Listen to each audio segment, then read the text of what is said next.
Men, and I use the term loosely. I like to peruse the internet for the rare and unusual. So I look at Craigslist and eBay pretty frequently, and I'm always looking for something a little out of the ordinary.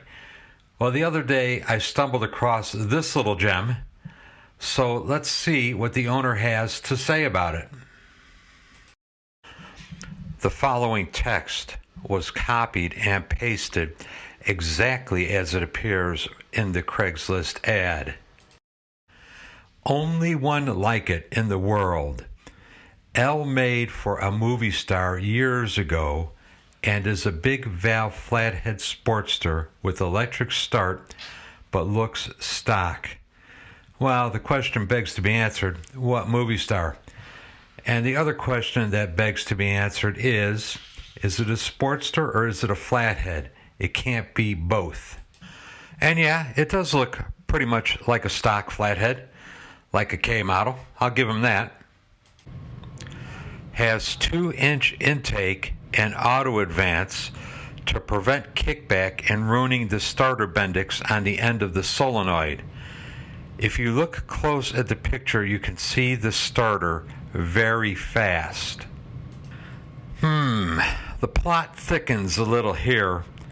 2-inch intake valve, that is awfully big. I mean, consider a Sportster intake valve is 1 15/16. 2 inches is big. Auto advance. Harley made the first auto advance distributors, I believe, in 1965. And you guys could correct me if I'm wrong here. And yes, retarding the timing a little at start would prevent kickback, and it might prevent ruining a starter bendix. It might. And very fast, that is entirely relevant. Back in, 1960, maybe it was very fast. But use the term very fast today when you're comparing to Hayabusas and such. It is slow as a dog. I've owned K models. I've owned a WR Flathead. K model was slow. WR Flathead wasn't bad, but once again, by today's standards, not much at all.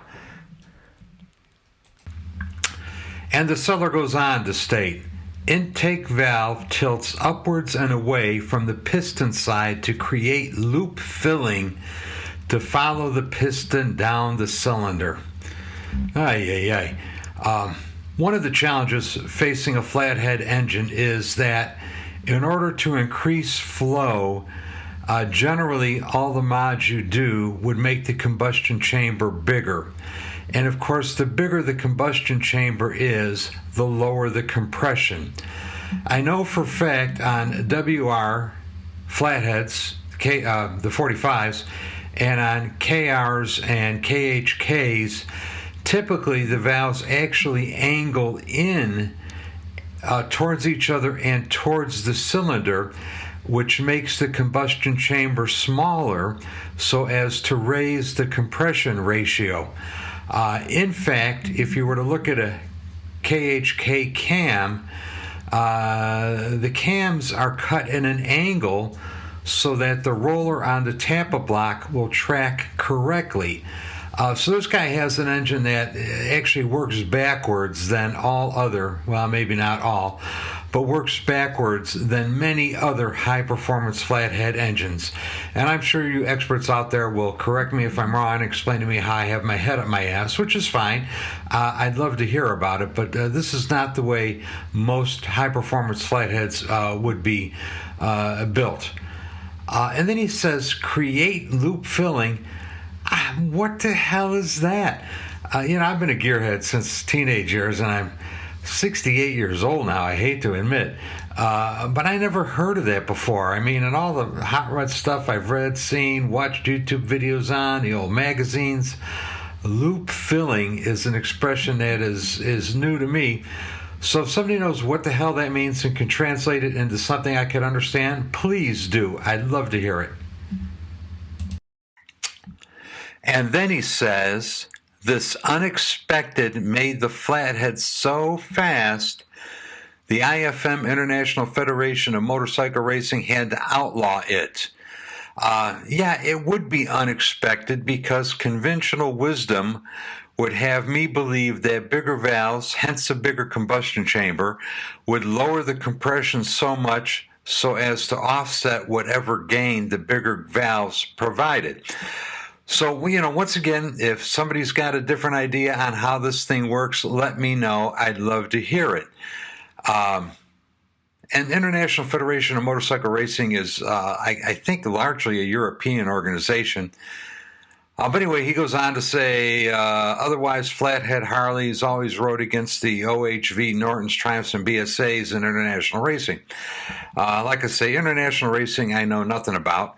I know that in the good old US of A, the AMA had the system rigged, well, largely because I think Harley had bought out the AMA, and it restricted the overhead valve engines, Triumph, BSA, Norton, to 500 cc's, and let the Flathead Harleys run 750s. Anyway, that's how they equalized the racing field. Then, in 1956, Harley quit making the 900cc Flathead. Well, no shit, Sherlock, because in 1957 they made Sportsters. The Flathead was instantly obsolete. And the BS gets even deeper, I think. The Harley factory says we should charge $20,000 for this cycle, but for Xmas, we cut the price for this season only to $11,500. In the spring, the price will go to $20,000. Twin Cities' oldest custom builder, established 1962, 62 years.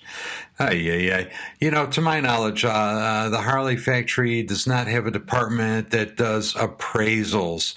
I'd like to see an appraisal from the Harley factory that says this thing is worth $20,000. I would think the Harley factory would probably want nothing to do with this because to me it's a cobbled together Frankenstein kind of a bike. Not that those things have no value, but I don't think this has much in the way of collector's value. Go buy it now. I'm sure people are knocking a guy's door down to spend $11,500 on this. And I wish I knew who this oldest custom builder is.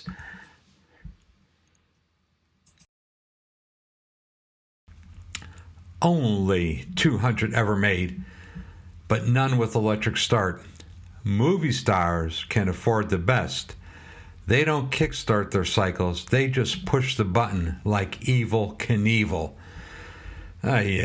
He spelled evil wrong. It's E-V-E-L. I'm not sure about the Knievel part.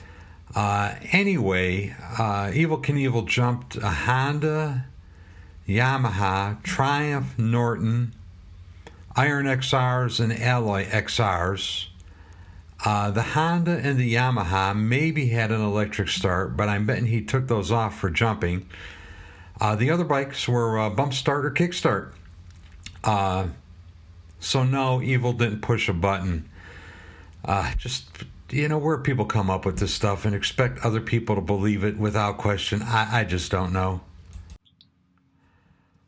And then he goes on to say, with our flow bench, we make HP that others only dream about. Created using all stock Harley parts, easy to get.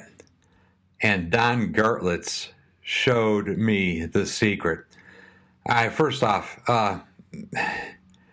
stock Harley parts, easy to get. Yeah, show me where you get those 2-inch KHK valves these days, buddy. I bet you there's none flying off the shelf anywhere that I could think of. Anyway, let's go look at some of the pictures, and I got some other commentary. Okay, so here's one picture of this bike. It's in a shed or a garage or something with a bunch of other bikes stacked around it. Not a lot of detail that could be seen. I mean, I could see, it is a Flathead K model type bike.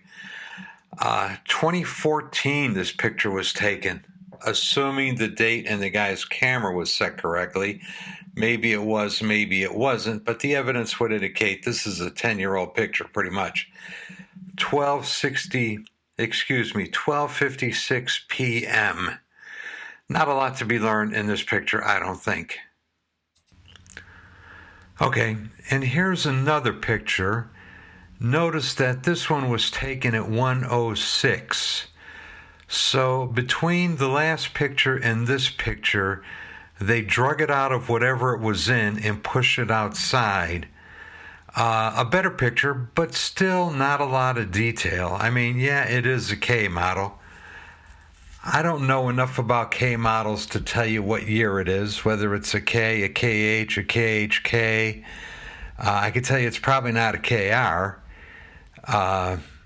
But there's some good stuff on here. That headlight cowling is good and rare. The fenders, if they're original and they look like they might be, those are kind of hard to come by too. The front brake looks correct for a K model. The wheel rim looks correct for a K model. Fork gaiters, a K model would have that. The rear wheel, a little hard to tell, but it looks like it might be correct for that type of bike. I would buy this. I mean, right here, sitting here, I would buy that. I wouldn't buy it $11,000, but right now I would buy what I see there if I was in the market for a K model or a KH or a KHK, whatever this turns out to be. And now here is where it gets interesting. The engine is out of the frame, so this would have been taken after the other pictures? I don't know, maybe, maybe not. And look at the primary cover. This primary cover has a hump in it for an electric starter. That wouldn't have appeared on a Sportster until 1967. So that left case half and the primary cover are later model Sportster stuff, not K model at all. The image is sufficiently out of focus that you can't see a lot. It kind of looks like the area where the VIN would be is blank, so you can't prove it was a 56 or a K model at all for that matter. I mean, the evidence would indicate it's Sportster. And then look back where the starter would be. There is a starter there. Is that a shovel head starter? I could tell it's not a Sportster starter, but I don't know what it is. And then look at the plate the starter is bolted to. You're building a custom thing over here. Wouldn't you cut that plate to match the outline of the crankcase? It looks like it was just hewn out of a chunk of aluminum and a starter bolted to it. If I was a movie star paying top dollar for a custom high-performance flathead, I'd want that finished off nicely. I mean, I'd want it to match the profile of the crankcase in that area. And it looks like maybe it's a 1/4, 3/8 of an inch thick. I think I'd want a starter bolted to something that was at least 1/2 or 5/8 of an inch thick. This has got Mickey Mouse written all over it, if you ask me.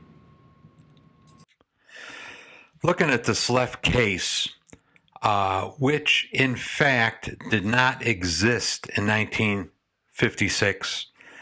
This case didn't even exist until 1967.